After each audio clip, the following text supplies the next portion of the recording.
নমস্কার বন্ধুরা, চলে এসেছি আজকে বাংলার পুরো 100টি ইম্পর্টেন্ট প্রশ্ন নিয়ে, যেগুলি কোনো পরীক্ষাতে যে কোনো পরীক্ষার জন্য খুবই গুরুত্বপূর্ণ। ঠিক আছে, চলা শুরু করছি। কাল বৈশাখী কবিতার কবির নাম কি? মহিতলাল মজুমদার। কত খ্রিস্টাব্দে জাতীয় সঙ্গীত জনগণমন রচিত হয়? 1911 সালে। কথা শব্দটি পদান্তর করলে কি হবে? কথ্য। রস শব্দটি পদান্তর করলে কি হবে? রসালো। আপন শব্দটি সমার্থক শব্দ কি? দোকান। উচাই শব্দের সমার্থক শব্দ কি? উন্নতি। কারক নির্ণয় করার সহজ উপায় কি? ক্রিয়াকে প্রশ্ন করা। উদ্দিষ্ট উদ্দিষ্ট বস্তু যদি সমগ্র আধার ব্যক্ত করে বিরাজমান থাকে, তবে তা কোন কোন আধারে অধিকরণ বলে? অভিব্যাপক। ব্যক্তিবাচকর কর্মকে কি বলে? গৌণ কর্ম। তিনি চট্টগ্রাম থেকে এসেছেন। এখানে চট্টগ্রাম কোন কারক? অপাদান কারক। অত্যন্ত এর সঠিক সন্ধিবিচ্ছেদ কোনটি? অতিযুক্ত অন্ত। তন্বী শব্দের সঠিক সন্ধিবিচ্ছেদ কি? তনুযুক্ত ই, দীর্ঘ ই হবে। হ্যাঁ। সদাযুক্ত এব, সঠিক সন্ধিবিচ্ছেদ কোনটি? সদৈব। গায়ক সন্ধিবিচ্ছেদ গৈযুক্ত অক, গায়ক। হাসাহাসি কোন সমাস? ব্যতিহার বহুব্রীহি। প্রগতি কোন সমাস? প্রাদি সমাস। শ্রমলব্ধ কোন সমাস? পঞ্চমী তৎপুরুষ। কাজল কালো এর ব্যাসবাক্য কোনটি? কাজলের ন্যায় কালো। জীবন নাশের আশঙ্কায় যে সীমা সমান জীবন সীমা, এটি কোন ধরনের কর্মধারায় সমাস? মধ্যপদলোপী কর্মধারায় সমাস। কয়টি সমাসের সাথে অলোক শব্দটি যুক্ত আছে? 3টি। অবকাশ শব্দের সমার্থক শব্দ কি? অবকাশের হলো অবসর। হ্যাঁ। অপূর্ব শব্দের সমার্থক শব্দ কি? আশ্চর্য। যে শব্দ বা শব্দগুচ্ছ দিয়ে বিশেষ অর্থ প্রকাশ পায় তাই কি বলে? বাগধারা। অকাল কুষ্মাণ্ড শব্দের বাগধারা হলো অপদার্থ বা অকেয়। ঠিক আছে, এই দুটো কিন্তু হয়। অগস্ত্য যাত্রা শব্দের বাগধারা হলো চিরদিনের জন্য প্রস্থান।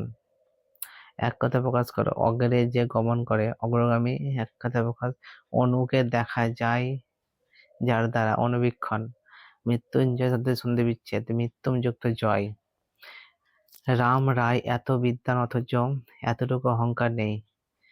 এই রেখাঙ্কিত শব্দটি কোন ধরনের অব্যয় নির্ণয় করুন? সমুচ্চয়ী সংকোচন। সাপের হাসি বেদেই চেনে। রেখাঙ্কিত শব্দের কারক নির্ণয় করো। কর্তৃকারক। ক্ষয়িষ্ণু শব্দের বিপরীত শব্দ হলো বর্ধিষ্ণু। প্রত্যক্ষ শব্দের ব্যাসবাক্য হলো অক্ষে সম্মুখে, অব্যয়ীভাব। শশাঙ্ক শব্দের সমাস হলো অঙ্কে সরি অঙ্কে সহজার। বিস্ময় শব্দের প্রকৃতি প্রত্যয় হলো বীজযুক্ত ময়ট। যতক্ষণ শ্বাস ততক্ষণ আস। এই বাক্যের ব্যবহৃত সর্বনাম পদগুলি কি প্রকৃতির? সংকোচন বাচক সর্বনাম। রাজমিস্ত্রি ভেঙে যাওয়া ছাদটি সারলেন। বাক্যে ক্রিয়াটি কোন জাতীয় ভাবের ক্রিয়া? নির্দেশক ভাব। রক্ষকী ভক্ষক শব্দটি কোন জাতীয় বাক্য? সরল বাক্য। হাঁটু জল শব্দটি ব্যাসবাক্যকরণ। হাঁটু জল পর্যন্ত। বিলোচন শব্দের সমাস নির্ণয় করুন। বিশিষ্ট লোচন যাহার। অনুগ্রহ শব্দের বিপরীত শব্দ হলো নিগ্রহ। অগ্রিম শব্দের বিপরীত শব্দ হলো বকেয়া। কলম শব্দ থেকে এসেছে। কলম শব্দ কোন শব্দ থেকে এসেছে? এটি হলো আরবি শব্দ। এখানে প্রশ্নগুলি কিন্তু খুবই গুরুত্বপূর্ণ প্রশ্নগুলো, বাছাই করা প্রশ্ন। হ্যাঁ, যেগুলি সামনে পরীক্ষাতে এসেছে বা আসবে। ঠিক আছে, আরো অনেক আছে যেগুলো আমরা দিইনি, শুধুমাত্র গুরুত্বপূর্ণ প্রশ্নগুলো দিয়েছি। হ্যাঁ। হাঙ্গামা শব্দ কোন শব্দ থেকে এসেছে? ফার্সি। পদ পরিবর্তন করো। গঙ্গা, গাঙ্গেয়। তারপরে নাক, নেকো। ঘোড়ায় টানে গাড়ি। রেখাঙ্কিত শব্দটি কারক কারক নির্ণয় করো। কর্তৃকারকে অন্তস্থ বিভক্তি। প্রণাম তোমায় ঘনশ্যাম। রেখাঙ্কিত শব্দের কারক নির্ণয় করো। নিমিত্ত কারক। অরণ্য এর বিশেষ পদ কি? আরণ্যক। অবসাদ এর বিশেষণ পদ কি? অবসন্ন। অকাল মৃত্যু ব্যাসবাক্য লিখন। অকালে মৃত্যু সপ্তমী তৎপুরুষ।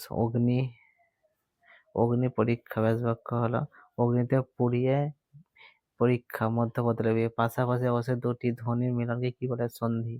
সন্ধি বিচ্ছেদ নরাধম, নরযুক্ত অধম। সমাসে অর্থ প্রকাশ করার জন্য যে বাক্যাংশ ব্যবহৃত হয় তাকে কি বলে? ব্যাস বাক্য। গোড়া থেকে বলি, কীবাচক, কর্তৃবাচ্য। নিখাত শব্দের বিপরীত শব্দ কি? অবিশুদ্ধ। ব্যক্তিবাচক ব্যক্তিবাচক কর্মকে কি বলে? গৌণ কর্ম। তিনি চট্টগ্রাম থেকে এসেছেন। অপাদান কারক। চট্টগ্রামটা কোথায়? অপাদান। এটা রিপিট হয়ে যায়। নৌকা নৌকা ঘাটে বাঁধে। ঘাটে কোন বিভক্তি? অধিকরণে সপ্তমী। নাচ যুক্ত জামাই সঠিক সন্ধি বিচ্ছেদ করো। নাচ জামাই, এটা কিন্তু খুবই গুরুত্ব, হ্যাঁ। আর এটা কিন্তু পুরো ভুল হতে পারে খুবই। বনস্পতি সন্ধি বিচ্ছেদ হলো বনযুক্ত পতি, ষষ্ঠ। যুক্ত থ, এটাও কিন্তু ভুল হতে পারে। অরিজিনাল ঠ বা ট করবে, কিন্তু সঠিক উত্তর হবে থ, হ্যাঁ। উপনদী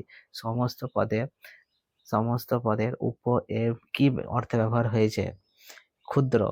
বিষাদ সিন্ধু এর সমস্ত পদ কোনটি? এর উপকর্মধারায়। পঙ্কজ কোন তৎপুরুষ নিষ্পন্ন করে? অলোক। অকস্মাৎ শব্দের সমার্থক শব্দ লেখো। আকস্মিক। বাগধারা লেখো। অগাধ জলের মাছ। সুচতুর ব্যক্তি। এক কথায় প্রকাশ করো। অতর্কিত অবস্থায় আক্রমণকারী। আততায়ী। এক কথায় প্রকাশ করো। অতি কষ্টে যা নিবারণ করা যায়। দুর্নিবার। এই শক্তি সাগরে নিক্ষিপ্ত হইয়াছিলাম। কারণ নির্ণয় করো। শক্তি সাগর অধিকরণ কারক। সংসারে আসিয়া এই পরম সুখে বঞ্চিত হইলাম। অবদান কারক। জাহান্নাম শব্দটি কোন শ্রেণীভুক্ত? বিদেশি। মাহাত্ম্য শব্দের পদান্তর করো। মাহাত্ম। জফলা হবে। আবির শব্দের বিপরীত শব্দ হলো অনাবিল। সকল শব্দের অর্থ হলো মাছের আঁশ। অবাচী শব্দের বিপরীত শব্দ হলো উদীচী। অতিকায় শব্দের বিপরীত শব্দ হলো ক্ষুদ্রকায়। জানালা শব্দ কোথা থেকে এসছে? ফার্সি। পদ পরিবর্তন করা। মাটি, মেটে। পৃথিবী, পার্থিব। ঘুমের সয় যত গল্প ছিল আমাদের। এখানকিত কারক নির্ণয় করো। কর্মকারক। বাপ দিলা হেন বরে। বাপ শব্দের কোন কারক আছে? কর্তৃকারক। শব্দ বিভক্তি কত প্রকার? 7 প্রকার। অনুগমন শব্দের বিশেষণ পদ লেখো। অনুগমন, অনুগত। অক্ষত ব্যাসবাক্য লিখুন। নয় ক্ষত, নং তৎপুরুষ সমাস। অদল বদল ব্যাসবাক্য হলো অদল ও বদল দ্বন্দ্ব সমাস। ইতর শব্দের বিপরীত শব্দ হলো পর্যাপ্ত। তুফান কোন ভাষা থেকে বাংলা ভাষায় এসছে? চীনা। নত্য ও সত্য বিধান ব্যাকরণের কোন অংশে আলোচিত হয়? ধ্বনি তত্ত্ব। কাজী নজরুল ইসলামের প্রথম প্রকাশিত কাব্যগ্রন্থ কি? অগ্নিবীণা। সচিব কোন ধরনের শব্দ? পারিভাষিক। সর্বভূক শব্দের অর্থ হলো আগুন। গিন্নি কোন ধরনের শব্দ? অর্ধ তৎসম। গিন্নি হলো অর্ধ তৎসম। এটা কিন্তু খুবই পরীক্ষাতে আসে। বাংলা ভাষার তিনটি মৌলিক অংশ কি কি? ধ্বনি, শব্দ, বাক্য। গরল শব্দের বিপরীত শব্দ কি? অমৃত। এ এক বিরাট সত্য। এখানে সত্য কোন পদ ব্যবহৃত হয়েছে? বিশেষ্য। অচেনা কোন সমাস? তৎপুরুষ। গাড়ি স্টেশন ছাড়ে। এখানে স্টেশন কোন কারক? অপাদান শূন্য বিভক্তি। বাংলা সাহিত্যের প্রথম নারী কবি কে? চন্দ্রাবতী। সন্ধি বিচ্ছেদ করা। পুরস্কার যুক্ত কার?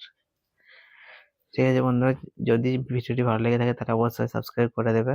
ঠিক আছে, দেখা হবে আবার নেক্সট ভিডিওতে। ধন্যবাদ।